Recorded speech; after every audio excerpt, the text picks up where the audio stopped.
Bueno, a la hora de entrar al curso virtual, aprovechando que ya tenemos acá en pantalla la visual de la misma, recuerden que para el acceso al curso podemos ingresar a través de Sena Sofía Plus.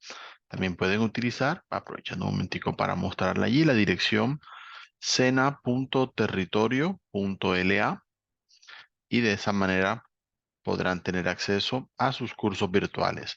Les recuerdo que aparte de los cursos de inglés, tenemos una oferta de aproximadamente 300 cursos virtuales en diversas áreas y pueden ser de mucha utilidad. A través de Sena Sofía Plus, en la opción cursos cortos virtuales, pueden mirar todos los cursos que ofertamos y cuando ingresen todos van a aparecer allí en la pantalla inicial, así como la veo yo, la pueden tener ustedes y van a ir mostrándole los distintos cursos a los que ustedes estén registrados. Vamos a ir poniendo entonces, cuando ustedes hacen clic en el curso, van a poder ingresar. La primera de las cosas a tener en cuenta para ese caso, al entrar siempre observar los anuncios que van a aparecer. Por ahora el más reciente, bueno, tiene la información de esta sesión para que ustedes puedan entrar y observar precisamente los contenidos de la sesión. De las opciones que tenemos acá, vamos a ir observando varias de ellas. Por ahora, pues bueno, tener la de contenido del curso, que es donde vamos a entrar en un momento, para precisamente observar, como el nombre lo dice, los contenidos que tenemos. Aquí los van a tener. Y al ustedes entrar a la opción de contenido del curso, pueden ir explorando todas las carpetas que tienen los contenidos.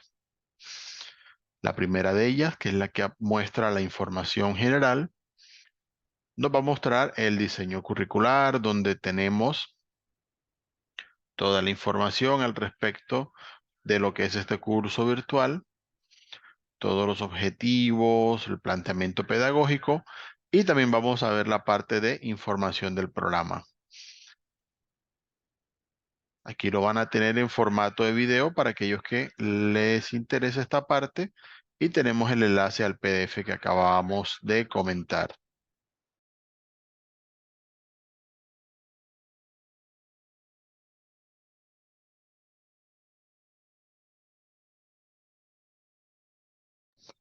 Muy bien.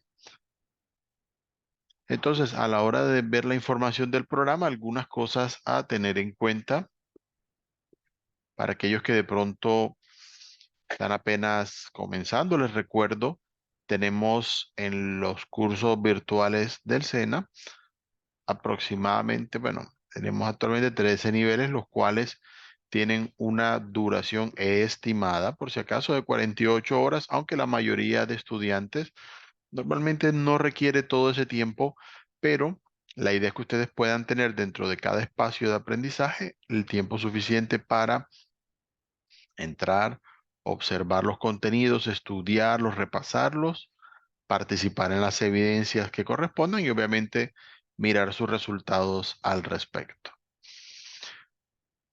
Entonces allí a tener muy presente. Vamos a tener dentro del curso, y ahorita lo vamos a estar viendo, tres componentes formativos, es decir, tres materiales con los cuales ustedes van a realizar su aprendizaje.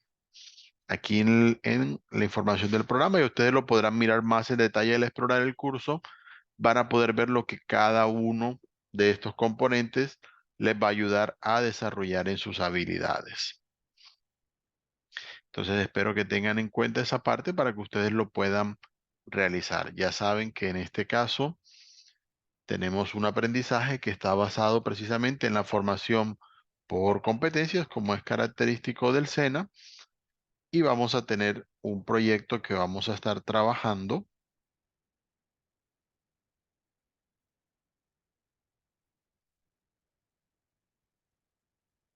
directamente desde nuestra plataforma virtual. La idea es estimular precisamente el aprendizaje de manera autónoma. Sé que en este caso cuentan con mi respaldo como tutor, eso lo tengo claro, pero de aquel lado de la pantalla obviamente solo están ustedes.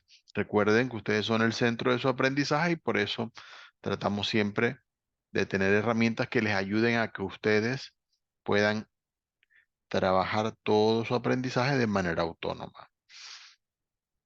Muy bien, en cuanto al cronograma, les recuerdo, siempre observen las fechas del curso. Tenemos unos días de aprendizaje de actividades iniciales. Luego vamos a tener las actividades de aprendizaje para que ustedes puedan estar al tanto de ellas.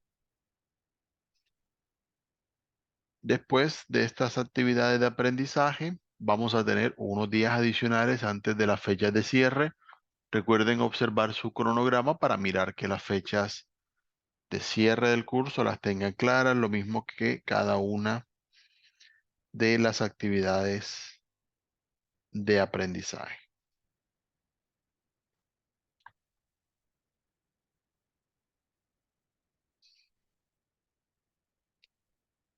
Ok, perfecto. Vamos a ir avanzando en esta parte. En la sección de actividades iniciales, vamos a encontrar la sugerencia de lo que ustedes deben hacer. Primeramente, tienen aquí la recomendación de verificar sus datos personales en Sena Sofía Plus. Igual les estaré mandando un recordatorio en estos días para que ustedes verifiquen que su nombre, tipo y número de documento, información de contacto estén correctas. Recuerden que sus cursos virtuales con el SENA son certificados directamente con la entidad, por lo cual es importante que la información de que ustedes tienen guardada allí esté correcta para el momento de generar el certificado. Tenemos un diagnóstico de saberes previos en el cual ustedes tienen la posibilidad de compartir, digamos, su perfil y pues de esa forma ustedes van a poder ayudar a la retroalimentación en el curso. Y también tenemos el acceso al foro social, que es un espacio donde ustedes pueden presentarse y conocer a sus compañeros de curso. Por si acaso, las actividades iniciales no son calificables, ya que no hacen parte directamente de su aprendizaje como tal. No va a afectar su nota si de pronto no alcanzan a realizarlas, pero les va a ayudar precisamente a conocer el curso, a conocer los objetivos y a saber cómo funciona precisamente la plataforma. Luego tenemos la sección de actividades de aprendizaje, que es donde directamente ustedes van a tener la opción de estudiar. Tenemos la guía de aprendizaje, acá directamente.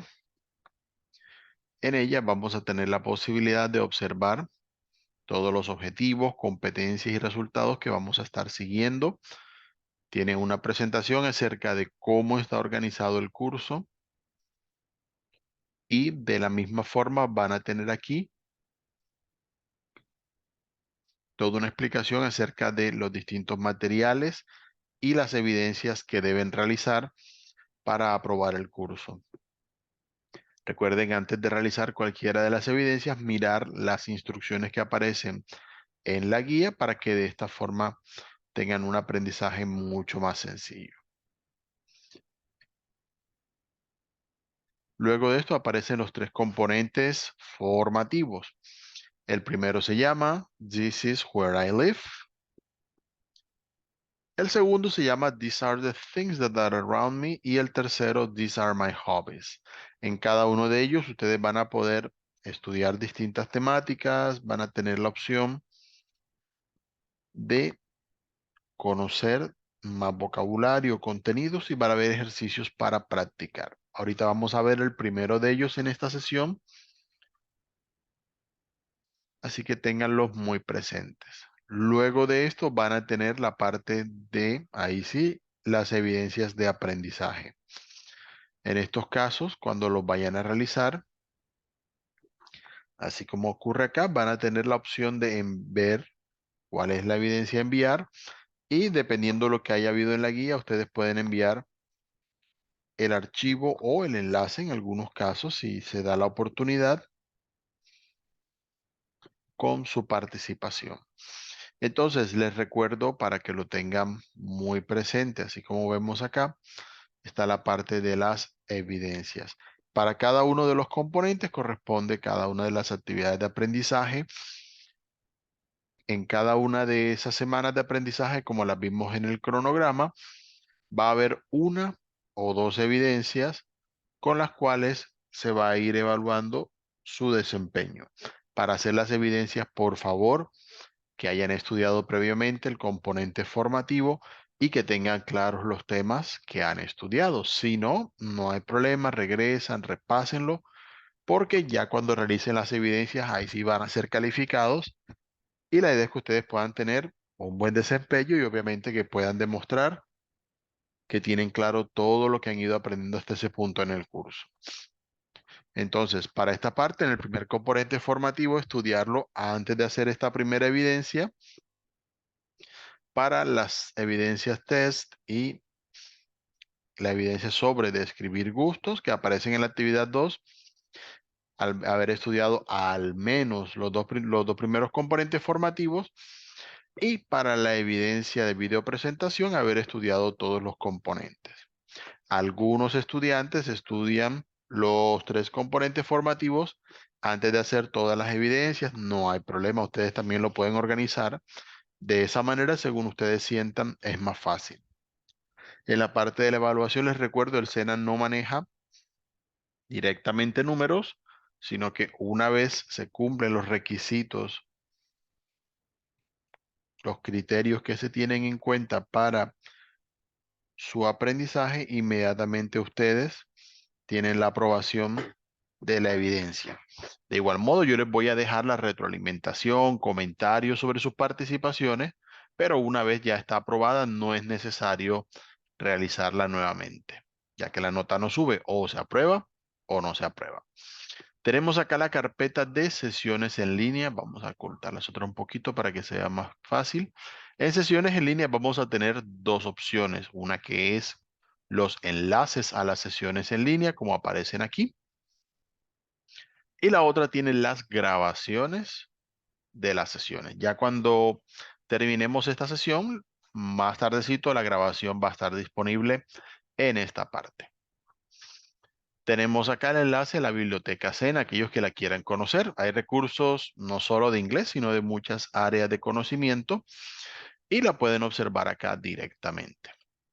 Tenemos finalmente algunos documentos de interés para ustedes.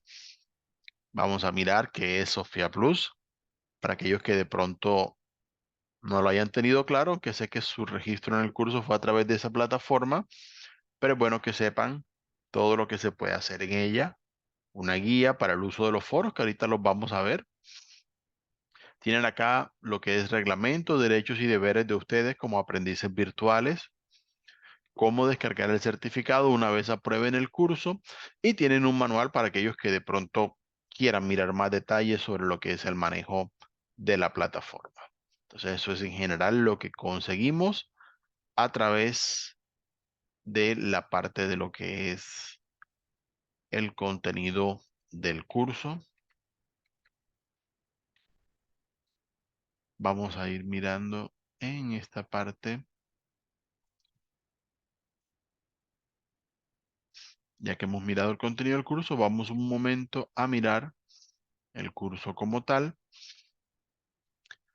Bien, de las otras opciones que tenemos, recomendarle la de calificaciones. No la muestro acá porque, bueno, en mi caso se ve diferente, pero para ustedes les va a aparecer con toda la información relacionada con sus calificaciones personales, le van a aparecer sus notas. También pueden ir a la opción evidencias. En evidencias les va a aparecer las evidencias que ustedes han enviado. En cada una de ellas pueden mirar cuál fue su calificación, qué comentarios hubo. También lo pueden hacer volviendo a entrar desde el mismo enlace que les mostré ahorita en la carpeta de actividades de aprendizaje. Por último de estas opciones vamos a mirar la herramienta foros. En los foros vamos a tener distintos espacios. En los cursos normalmente hay tres categorías de foros.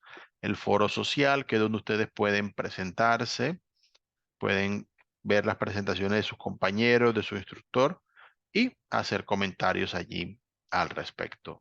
También tienen el foro de dudas e inquietudes, en el cual van a tener la posibilidad de preguntar sobre el desarrollo del curso, vocabulario, las temáticas que haya, allí van a aparecer. También puede haber en algunos niveles foros temáticos, es decir, que son calificables dependiendo la actividad y los temas a los que corresponda. Para participar en un foro, simplemente entran a él, van a tener la opción aquí de mirar precisamente el comentario sobre el foro, colocan su participación y le dan responder. También tienen la posibilidad, si lo desean, de dejar un comentario en la participación de alguno de sus compañeros. Eso como para mirar así en términos generales lo que es la parte de los foros. Entonces ya como hemos visto precisamente todo lo que es la parte de cómo está organizado pues este curso virtual, vamos a aprovechar para ir viendo en detalle lo que es la primera actividad de aprendizaje. Entonces volvemos acá al contenido del curso.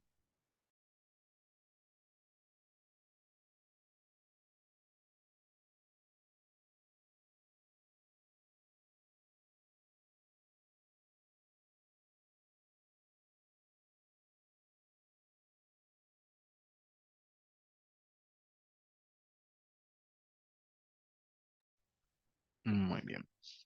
Entonces vamos a mirar el primer componente que se llama This is where I live. Siempre que vayan a mirar los componentes formativos, están organizados por secciones. La primera parte les va a mostrar una introducción donde ustedes pueden mirar en video brevemente cuáles son los temas a observar. Y vamos a pasar acá a la primera sección, que es la de las preposiciones de lugar. En cada una de ellas, como pueden ver, va a haber un enlace que les va a mostrar las indicaciones.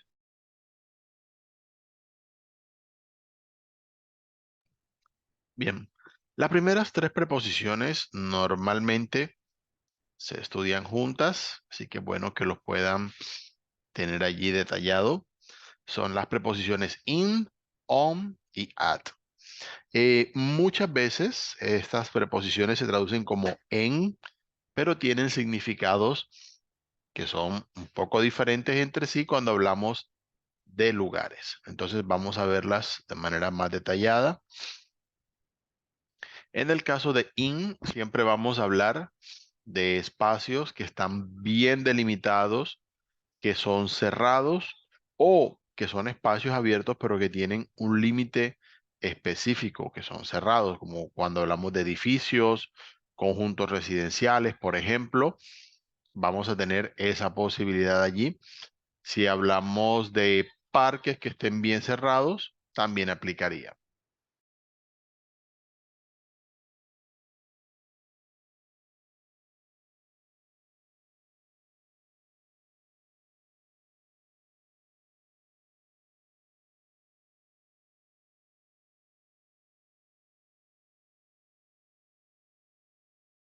Muy bien, entonces siempre hay que mirar que vamos a tener el concepto dependiendo de cómo nosotros lo vayamos definiendo.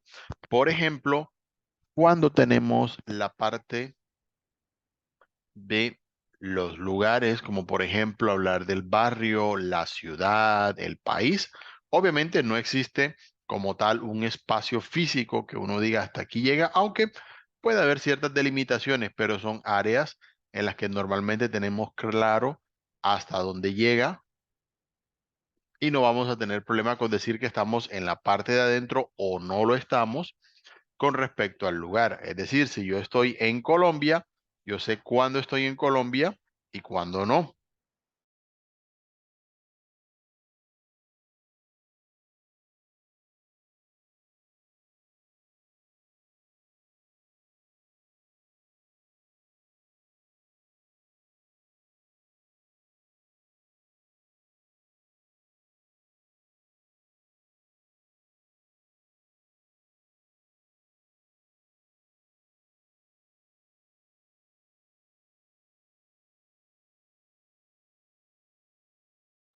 Muy bien, entonces por eso tenemos acá el ejemplo The cat is in the box.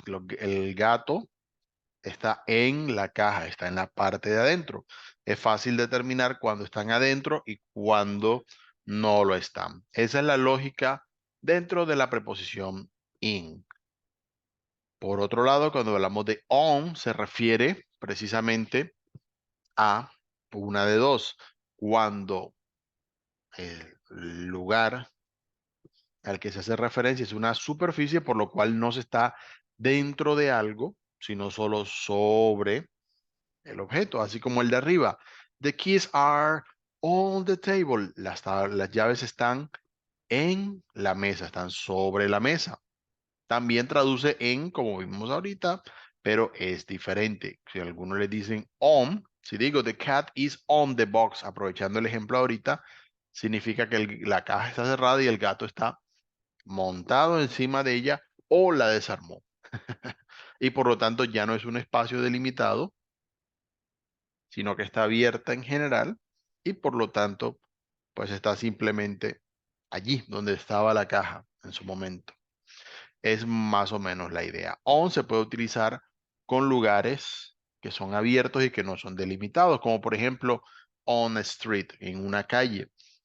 ¿Por qué? Porque si usted mira una calle, salvo algunas excepciones que son muy corticas, normalmente no es fácil delimitar desde dónde hasta dónde llega una calle. No nos alcanza la vista para eso y muchas veces las calles se extienden, tienen cruces, es difícil de decir.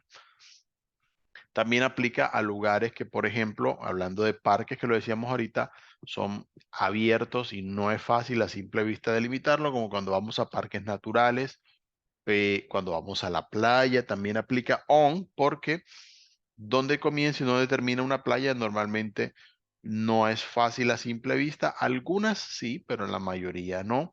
Normalmente depende como de común acuerdo lo que consideremos debe ser el límite de la playa. Eso es lo que se va a tener allí como en consideración para ese caso. Entonces, como a estar pendientes de esa parte a la hora de obtener la definición del lugar en el que se está. Para el caso del transporte, por si acaso, cuando los transportes se empezaron a dar, eran normalmente abiertos, por lo cual es muy común que para indicar que uno está montado en el transporte se utilice on. Es una superficie como tal. La única excepción, los carros que son individuales, son más pequeños, se puede dar la delimitación de estar adentro. Ya eso es una cuestión cultural, diría yo, más que nada, que de cierta manera aplica la definición, sí, pero bueno, los tiempos cambian y muchas veces los idiomas mantienen ciertas lógicas que ya son costumbre. Ese es el caso en esta parte. Por eso lo tenemos allí de esa forma. Pero en general habla de cosas abiertas y de superficies. En el caso de at, puede traducir en, pero normalmente se refiere a lugares en los que no necesariamente estamos dentro, como en in, o encima o afuera, como en el caso de on. Por ejemplo, he is at the door, él está en la puerta. La puerta no tiene un lado de adentro, bueno, el lado de adentro de la puerta es la casa o el lugar al que vamos, pero la puerta como si no la tiene. La persona está en una ubicación que es cercana precisamente a a la puerta, pero no necesariamente está dentro de ella.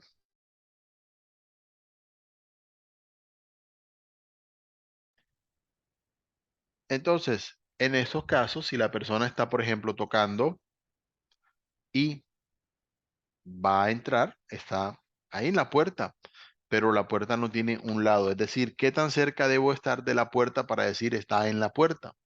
No hay una manera específica que me lo diga, sino que simplemente es una cuestión de costumbre, diría yo, más que nada. Entonces, para lugares que son así, por ejemplo, el hospital, uno puede estar, por decir algo, esperando a alguien en la puerta del hospital o puede estar dentro del hospital para una cita. At the hospital sería entonces el caso. A menos que uno quiera especificar que está internado en el hospital, entonces I am in the hospital, por ejemplo. At the university, en la universidad también, uno puede estar en un salón de clases, en un espacio abierto, depende. Entonces, para estas clases de lugares que no tienen como un concepto exacto de que siempre hay que estar encerrado o delimitado, pero que al mismo tiempo no tienen como una amplia superficie, se suele utilizar at. Eso en cuanto a lugares. Las preposiciones en español también tienen su propia lógica, pero suele ser un poquito diferente para ellas. Entonces, mi recomendación es que en la medida en la que vean ustedes estas preposiciones, porque ya saben, los primeros niveles que tenemos en la plataforma son más de observar e identificar, para que ustedes puedan hablar, utilizar el inglés. Primeramente deben ser capaces de identificar su uso, para que de esa manera sepan cuándo utilizarlos.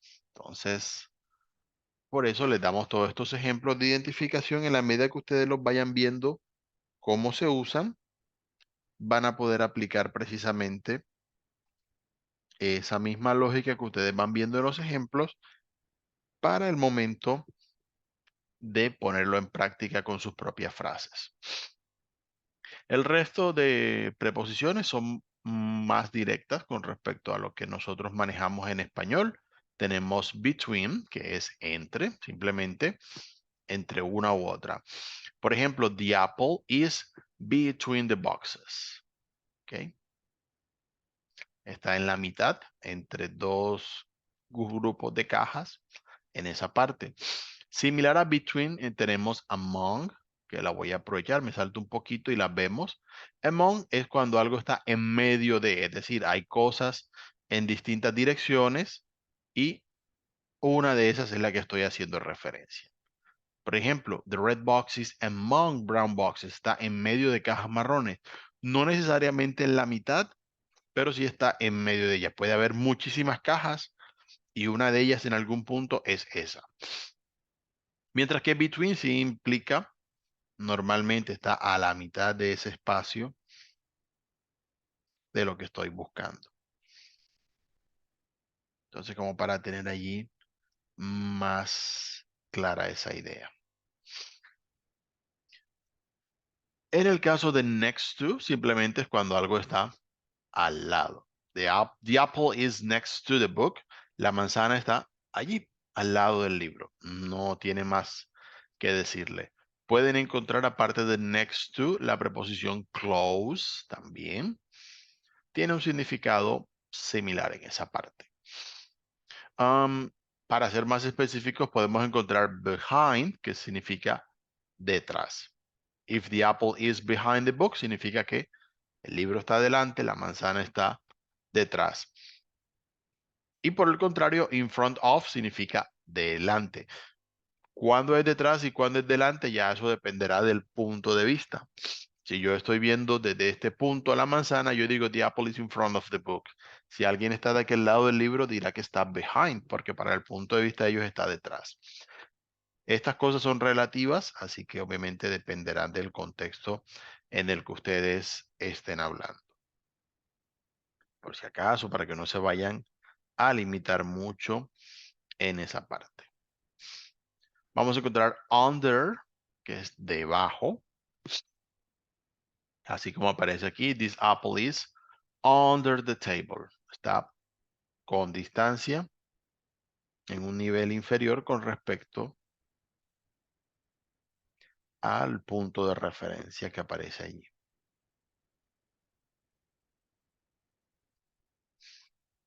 Bien, aparte de under tenemos below, que es básicamente decir por debajo. Básicamente va a ser similar a under, pero tener en cuenta a que existe distancia o referencia. Below lo van a encontrar, por ejemplo, en textos. cuando les dicen, aquí en la parte de abajo, no necesariamente está directamente pegado, pero sí más abajo como referencia. Así como en el ejemplo que aparece allí, our apartment is below theirs. Nuestro apartamento está debajo del de ellos. En ese caso, hay una distancia, hay un piso entero de diferencia porque uno está, por decir algo, en el segundo piso y los otros están en el primero, por poner allí como en situación. En ese caso se diferencia de under es por eso, porque no está directamente en la misma línea, en el mismo nivel, sino que está más por debajo. Entonces se hace un poquito de referencia allí a la distancia. Tenemos above, de manera similar a lo que vimos ahorita, algo que está sobre o por encima de algo, así como este cuadro que aparece allí. The picture is above the sofa, está colocado encima. Podemos encontrar against, que en sentido tanto figurado como literal significa contra. En este caso se puede decir, por ejemplo, que algo está contra una pared. It is against the wall, así como este muchacho está allí leyendo y bueno, se inclinó hacia la pared, so he's leaning against the wall. Y así pues obviamente está un poquito más cómodo para poder leer. Tenemos también far from, cuando algo está lejos de. ¿Qué tan lejos es lejos? ¿Qué tan cerca es cerca? Ya es una cuestión que depende de sus puntos de vista. En algunas ciudades le dicen, no, eso está aquí cerca, resulta que está a casi una hora de distancia. En otros lugares, no, es que eso estaba por allá lejos, está a 15 minutos. Cuestión de recomendaciones para cada quien. Pero en general esas son, digamos que para cubrir así, la mayoría de preposiciones que podemos encontrar para referenciar lugares. Sé que no todas las van a manejar automáticamente, pero sí es bueno que las identifiquen para cuando las observen puedan tener una idea de a qué hacen referencia. Entonces, muy pendiente para practicar y para eso tenemos aquí precisamente una actividad didáctica. Vamos a cargar un momentico. Y esta actividad didáctica les va a permitir completar algunas frases. Vemos la imagen. Miren que aquí hay un audio que les permite escuchar. Primero observen la imagen, traten de mirar qué preposición completaría la frase, qué tipo de ubicación es, si está en un lugar, si está encima, debajo, entre lugares, y colocar la preposición correcta.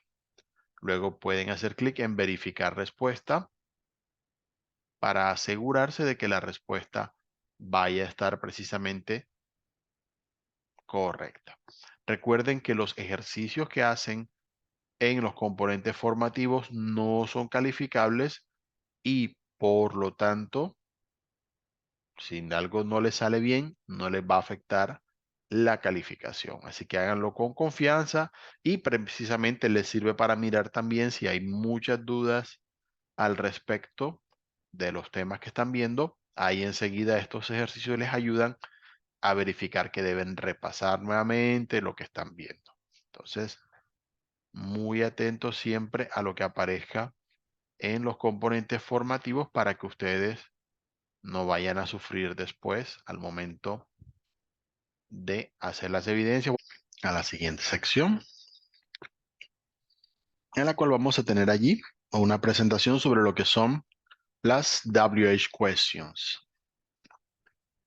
Básicamente en inglés, cuando hablamos de las palabras interrogativas, aquellas que usamos para pedir información, es muy común que la mayoría de ellas empiecen por estas dos letras. La gran excepción es how, que se traduce como, por cierto, pero las demás suelen empezar por WH, por WH. Entonces, por eso es común que se le llame WH questions. Se utilizan con preguntas que se llaman preguntas abiertas, es decir, son preguntas a las que se responde dando información. Por ejemplo, si yo les pregunto, ¿tienes dinero? Se puede decir sí o no sé, o más o menos. Simplemente hay una serie limitada de respuestas y por lo tanto es una pregunta cerrada, no tiene muchas opciones. Mientras que si hacemos una pregunta abierta, por ejemplo, ¿cuánto dinero tienes? Las opciones de respuesta son, caramba, casi que infinitas. Tengo pesos, bolívares, euros, libras esterlinas. Tengo mucho, tengo poco, tengo una grandísima cantidad, tengo uno, tengo 10, 1 millón. Es difícil de saber cuántas posibles respuestas hay para ese caso. Es una pregunta abierta y que se debe responder con información. En este caso, para las WH questions, a oposición de las respuestas cerradas, no se puede responder ni con yes ni con no. Entonces es bueno saber cuáles son, identificarlas para que al momento en el que ustedes vayan a hablar, sepan cómo responder, porque no pueden responder simplemente yes o no, porque no tiene nada que ver con la pregunta que les están haciendo.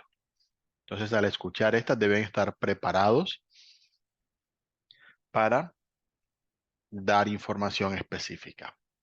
Vamos a mirar las palabras interrogativas en este caso. Tenemos what.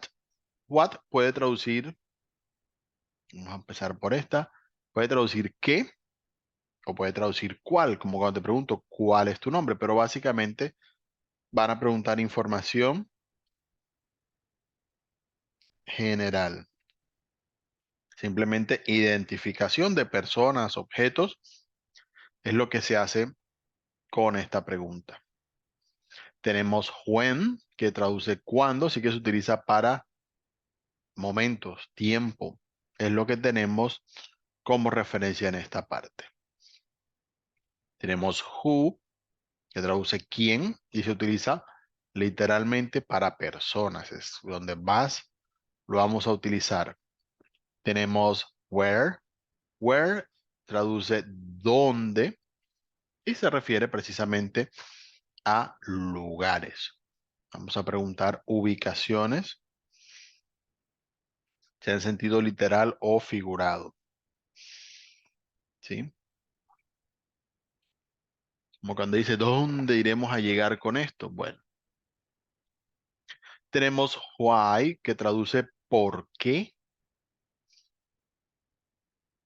el porqué de algo. Y siempre se responde, o normalmente con because. Ya lo iremos aprendiendo con esa parte. Tenemos which, que traduce cuál.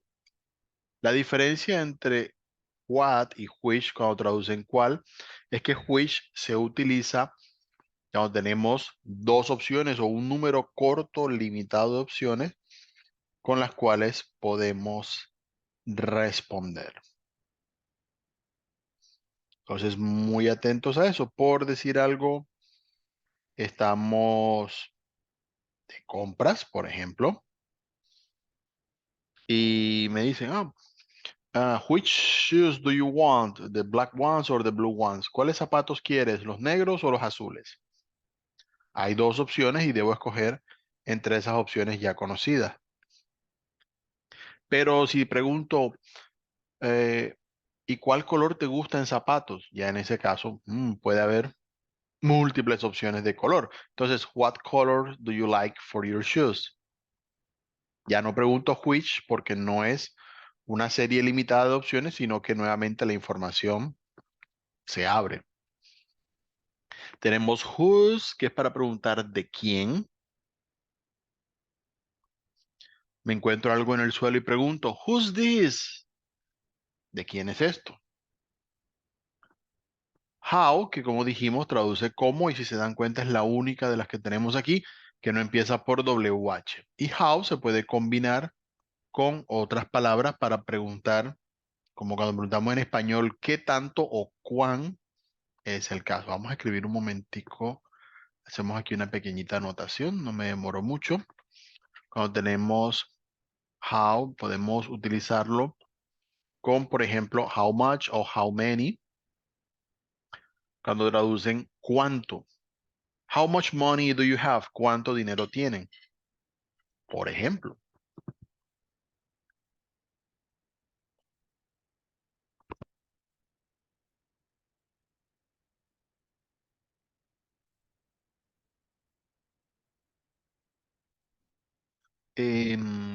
Vamos a mirar acá. Ahí. Tenemos how old, cuando hablamos de la edad. Literalmente se traduciría como ¿qué tan viejo eres? Cuando dicen how old are you.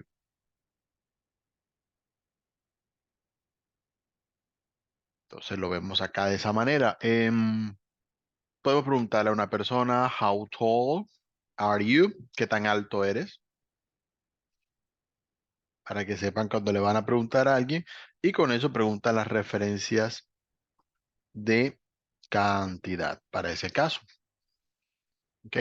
Y así como estas van a encontrar muchas otras palabras dependiendo del uso. Vamos a dejarlas ahí un momentico para que ustedes vayan viendo. Y básicamente cuando vayan a hacer las preguntas, las WH questions van a ir con la palabra interrogativa al principio de la frase, pero no va a afectar el tipo de frase. Como ya nosotros aprendimos los modelos de frases que hay en inglés, el orden va a permanecer igual, auxiliar, sujeto, verbo y complemento. Eso no se cambia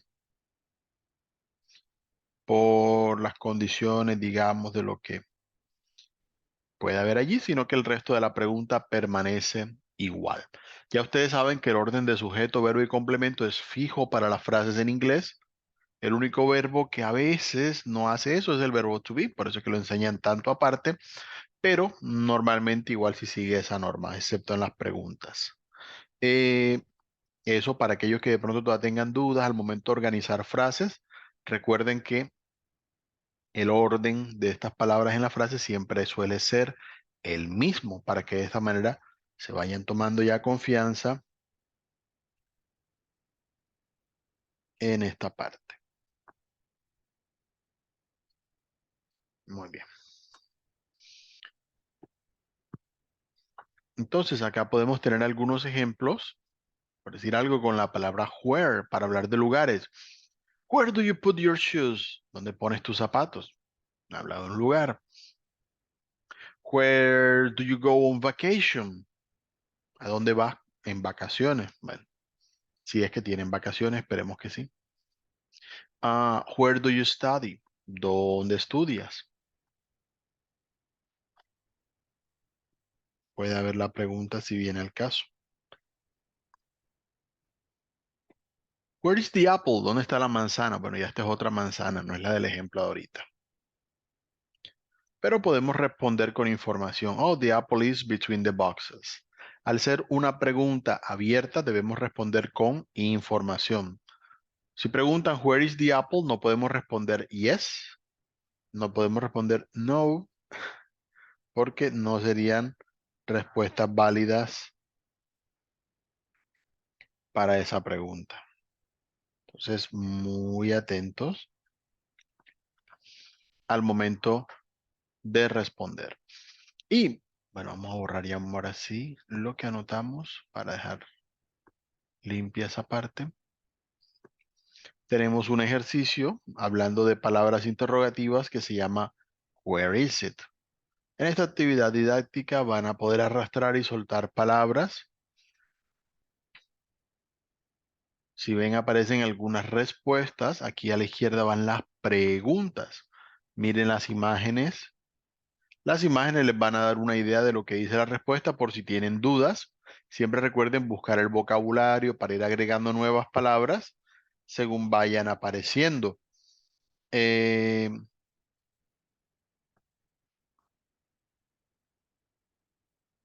Vamos a ponerle acá un poquito de...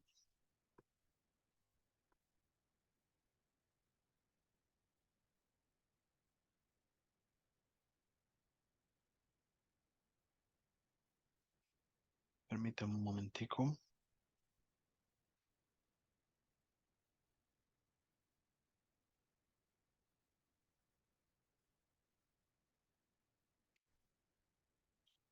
Bien. Entonces tenemos aquí ciertas preguntas y dependiendo de la pregunta, donde veamos la respuesta, la vamos a arrastrar y soltar donde consideremos que debería ir. Pasamos a la siguiente sección que titula I'm at home. Ya vamos avanzando en esta última sección y aquí vamos a tener algunos términos útiles para hablar de ubicación, para que sepan decir dónde están. Miren que acá tenemos las partes de la casa. Vamos a ir mirando. Primero tenemos la palabra house, que es casa. Por si acaso, no confundir house con home. House es la casa, pero no todos los que viven en un lugar viven en una casa. Así que si yo digo, no, me voy para mi casa, normalmente no se dice I go house o I go to my house, a menos que usted quiera especificar que es una casa y no otro tipo de vivienda. Pero normalmente uno dice I go home. ¿Ok? Me voy a casa en ese sentido porque puede ser un apartamento, I go home. Una casa, I go home. Si por algún motivo vive en la calle y tiene un espacio, una carpa donde se reúne, espero que mejore la situación para aquellos que están así. También pueden decir I go home. Ese es su hogar, es su lugar. Entonces, a pesar de que decimos casa, no necesariamente me voy para casa significa que me voy a una casa. Puede ser un edificio, una finca, bueno, múltiples opciones. Entonces tengan pendiente eso. Tenemos chimney, la chimenea, aunque en Colombia no es muy común. The roof, que es el techo por fuera. Por dentro van a encontrar ceiling, para lo que llamamos cielo raso. Así como para ir mirando ahí un poquito los ejemplos de esa parte.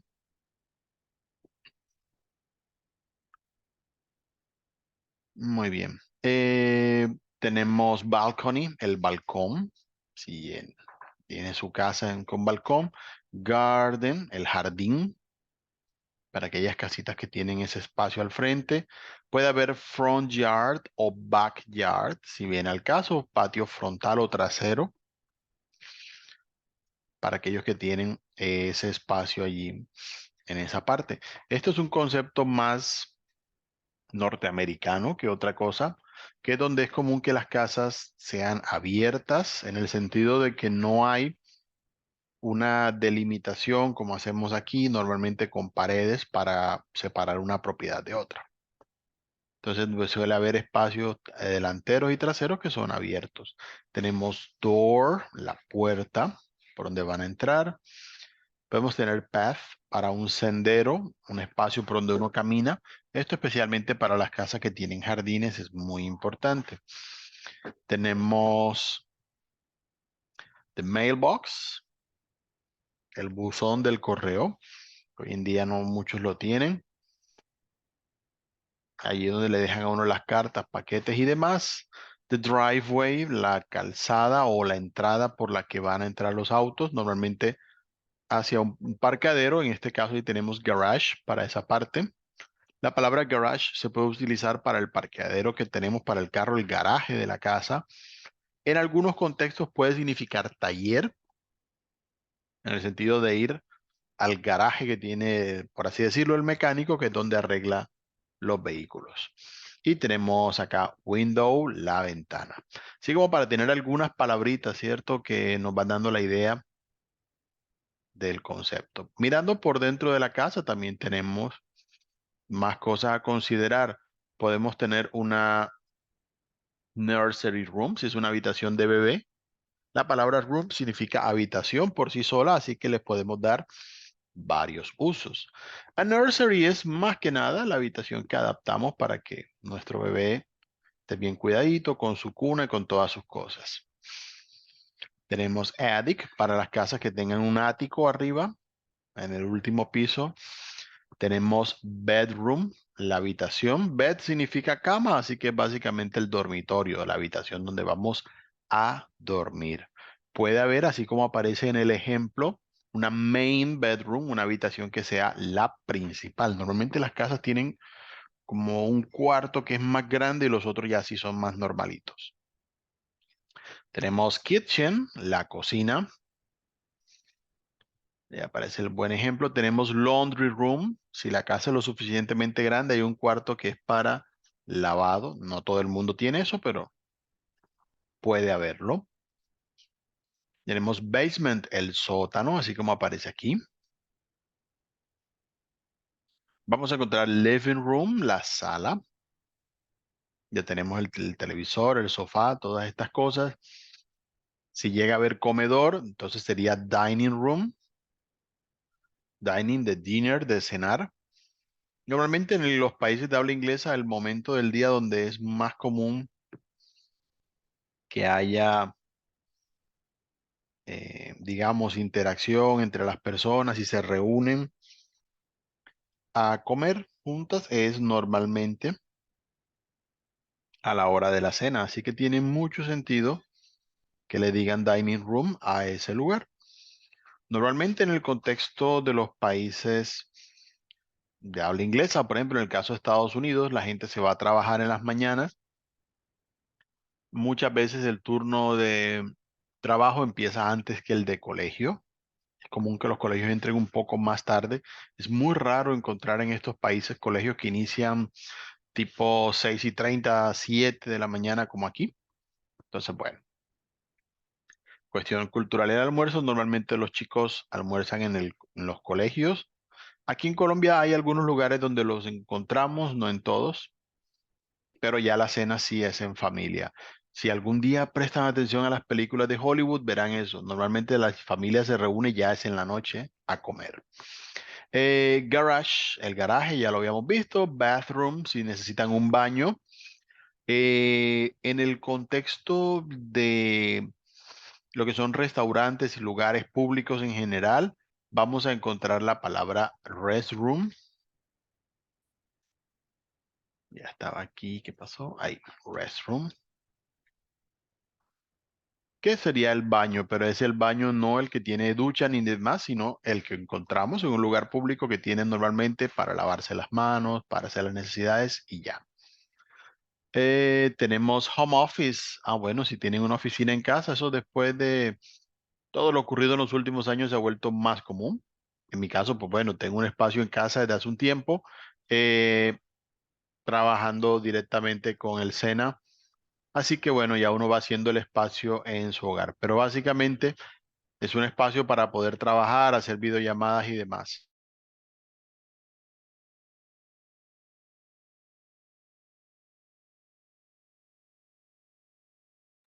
Perfecto. Vamos a ir avanzando en las distintas secciones y ya que hablamos de nuestra casa, vamos, por cierto, vamos a borrar un poquito las noticas para que no nos vayan a afectar allí. Y tenemos places in a city. Para hablar de lugares, pues normalmente vamos a delimitar. Tenemos country, que es el país donde vivimos.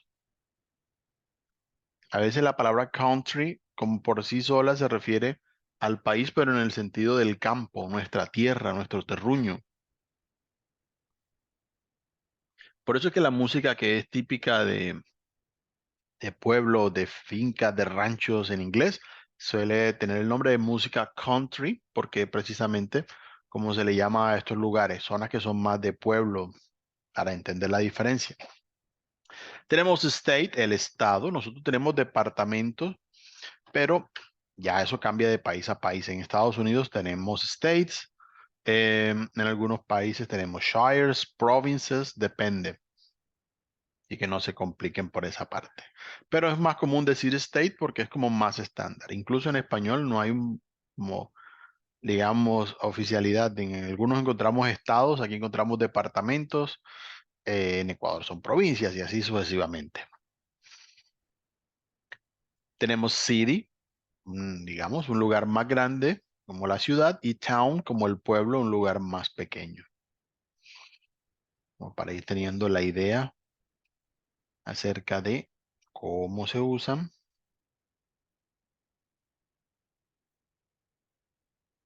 para esta parte. Bien, vamos a ir mirando. Tenemos también neighborhood. Neighborhood básicamente es el barrio, el vecindario, el lugar donde vivimos.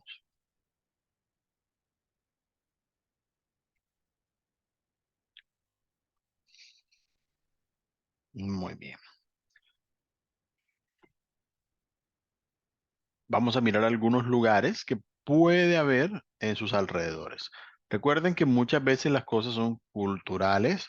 En este tema siempre me gusta dar esa aclaración. Yo sé que estamos un poquitico por encima del tiempo que dijimos que íbamos a tomar hoy, pero aprovecho allí para dejarles la notica. Cuando haya temas de lugares hay que tener mucha alerta sobre si es un concepto más de nosotros. Por ejemplo, no vamos a encontrar en inglés un site o minutero o sitio de llamadas porque no es común que la gente vaya a un lugar a hacer la llamada.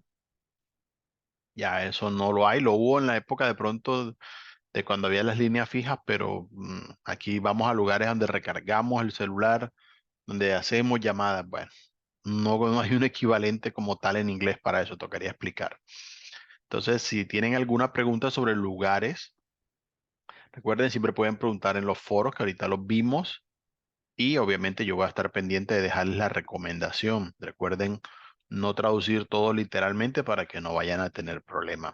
Pero de lugares así que culturalmente podemos identificar entre ambos idiomas, tenemos airport, el aeropuerto, tenemos bakery, la panadería o pastelería, si llega a ver el caso, the bank, que es el banco, tenemos the supermarket o simplemente market, dependiendo si es supermercado o solamente mercado.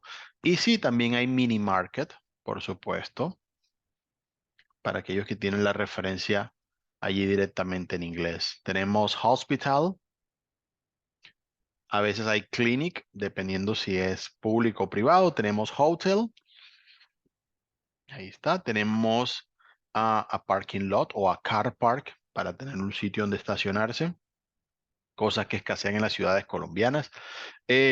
Igual que en español, en inglés vamos a encontrar pharmacy o drugstore, farmacia y droguería. Aquel que tenga clara la diferencia entre las dos, bueno, si no, normalmente utilizamos estas palabras casi que intercambiables. Creo que pharmacy es como un poquito más amplia en servicios de todos modos, no solamente en lo estricto de los medicamentos. Acá tenemos police station, una estación de policía, a prison o jail, si llega a ver el caso, la prisión, la cárcel, bueno. Ahí están los dos términos. Vamos a encontrar bookstore o bookshop. Es difícil de determinar. Después veremos con calmita lo que es la diferencia entre store y shop, pero son muy parecidos, en todo caso. Que es una librería. No confundir con library en inglés, que es la biblioteca. Creo que aparece más adelante en la lista. Tenemos bus station, la estación de bus. Si la llega a ver en su ciudad, algunas ciudades no tienen, en otras no es común ni paradas, que sea bus stop, por ejemplo. Tenemos the cinema o movie theater, el cine. Algunas veces dicen I go to the cinema, aunque es más común en el lenguaje informal en inglés decir I go to the movies, voy a las películas. The gym, si es el gimnasio. A museum, claro, el museo. A park, ya lo dijimos ahorita, el parque. A shopping mall, un centro comercial. No traduzcan literal commercial center porque eso suena como a un barrio o distrito de la ciudad que tiene grandes edificios, oficinas y demás. No es el caso. Entonces, shopping mall o simplemente mall para hablar de donde vamos de shopping, precisamente como dicen en español con buena adaptación. School, la escuela. No confundir con college, que es la universidad. Y tenemos restaurant. Aquí aparece el restaurante. Para esta sección vamos a tener, aquí lo podemos ver, una actividad didáctica que se llama Where do these things happen? Y así vamos a identificar lugares. Les van a hacer unas preguntas. Miren la frase bien y la completan seleccionando la opción que ustedes consideren es la correcta y le dan enviar cuando ya la hayan contestado. Bien. Eso en cuanto al componente formativo. Recuerden que una vez estudien el componente, la sugerencia del cronograma es realizar la primera evidencia que se llama infografía de su vecindario.